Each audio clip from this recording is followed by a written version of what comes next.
le monde. Alors ces derniers temps, avec la multiplication des vidéos anti-Broly, j'ai décidé de répliquer en vous apportant des preuves que Broly est bel et bien un Super Saiyajin God. Allez, c'est parti.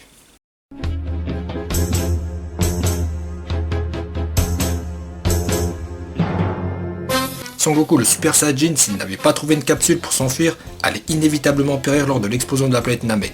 Vegeta en Super Saiyajin God 2 Super Saiyajin a péri lors de l'explosion de la Terre. Beerus, dieu de la destruction de l'univers 7, est incapable de survivre à l'explosion d'une planète. Dans Fukatsu no F, lorsque la Terre est sur le point d'exploser, Beerus demande à Whis d'activer son bouclier pour le protéger de l'explosion. Whis, vite! Oui! Si Whis n'était pas là, Beerus aurait péri lors de l'explosion de la Terre, car Beerus n'a tout simplement pas la force nécessaire pour créer un champ de force suffisamment puissant pour le protéger d'une explosion d'une planète. Broly quant à lui a la force suffisante pour créer ce champ de force lui permettant de survivre à l'explosion d'une planète. Ceci prouve que Broly est supérieur au Super Saiyajin Blue, un dieu de la destruction. Sa transformation en Super Saiyajin God légendaire, aussi appelé Super Saiyajin Green, se situe entre le Super Saiyajin Blue et le stade ultime du Super Saiyan, le Super Saiyajin White, annoncé par Toriyama lors d'une interview qui date du printemps dernier, où il a dit qu'il gardait cette idée du Super Saiyajin avec les cheveux blancs sous la manche.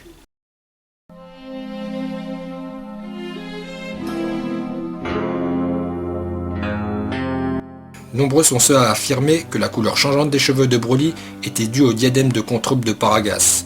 Or, il est dit et écrit nulle part que ce diadème a une influence sur la couleur des cheveux de Broly. Ce n'est qu'une supposition de votre part.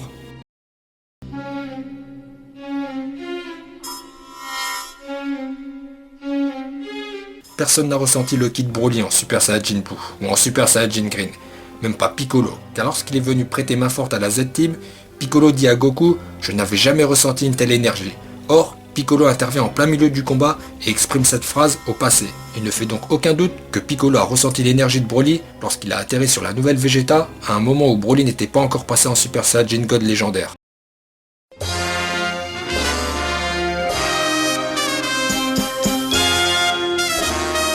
Les défaites de Broly, bien qu'étant au nombre de 3, ne remettent en aucun cas en question le statut de Super Saiyan God de Broly. Dans le film 8, lorsque Goku terrasse Broly, Broly n'était plus en Super Saiyajin God, mais en Super Saiyajin normal, en SSJ1. Comme vous voyez, ses cheveux sont jaunes. Voilà pourquoi Goku, qui venait de recevoir l'énergie de 4 Super Saiyan, a pu vaincre Broly en SSJ1. En effet, le Super Saiyan God use de l'énergie et est limité dans le temps. Preuve en est dans le chapitre 13 de DBS, Goku dira que Vegeta a utilisé tout son temps face à Kabe en Super Saiyajin Blue. Puis il sera vaincu par Hit. Le Super Saiyajin Green ne déroge pas à cette règle. Broly s'est amusé pendant plus d'1 heure en forme divine, puis sa puissance s'est estompée. Et s'il vous plaît, ne me sortez pas que les cheveux jaunes de Broly au moment de sa défaite étaient une erreur de la Toei, car le film 8 Broly est un chef-d'œuvre graphique, avec le film 9 Bojack qui font partie des films les plus beaux jamais réalisés par la Toei. Quand bien même ce serait une erreur, ok, mais alors pourquoi cette erreur n'est pas intervenue à n'importe quel autre moment du film?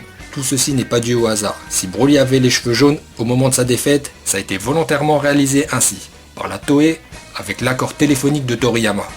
Dans le film 10, Rivaux dangereux, Broly est déstabilisé par Trunks. Goku en profite pour envoyer toute la gauche avec ses fils. Étant surpris, Broly n'a pas le temps d'activer son bouclier à temps. Comme vous voyez, la bulle clignote, elle n'était donc pas active à 100%. Puis Broly ne prend aucun dégât, il est simplement repoussé vers le soleil, qui aura raison de lui. Dans Bio Broly, ce n'est pas Broly, mais un clone. Néanmoins, à la fin du film, on apprend que Broly fout le bordel en enfer. Goku et Paul Cohen sont donc envoyés pour le calmer. Étant donné que nous n'avons pas eu de film OAV ou épisode spécial relatif à cet incident, on peut donc en déduire que Goku et Paul Cohen ont pu régler l'histoire, ce qui fait une 3ème défaite pour Broly. Mais Broly n'a pu déployer que 10% de sa force. En effet, les âmes maléfiques tombant en enfer pour expier leurs péchés se voient octroyer une forte pénalité de puissance. Pour preuve, Cell, avant de mourir, était de niveau SSJ2. Lorsqu'il se retrouve en enfer, il est vaincu très facilement par Paul Cohen, qui sera vaincu par Goku en SSJ1. Voilà pourquoi Goku SSJ3 et Paul Cohen ont pu vaincre Broly, qui était largement diminué.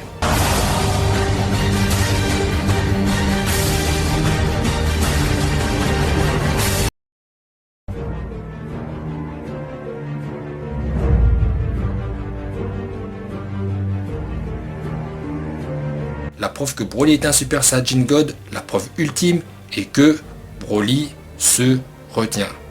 Broly se retient, et Goku qui a dit que Hachiyak était peut-être plus fort que Broly est très mal placé pour estimer la puissance de ce dernier. Dans les faits, nous n'avons jamais vu Broly à fond.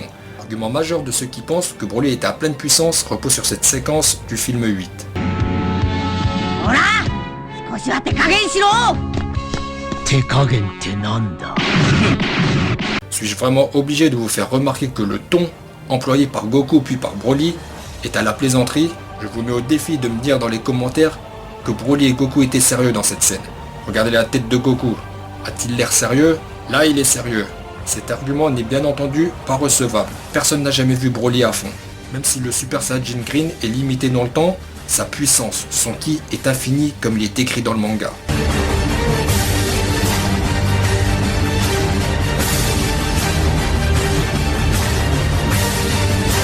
Le statut de Super Saiyajin God de Broly n'est absolument pas remis en cause.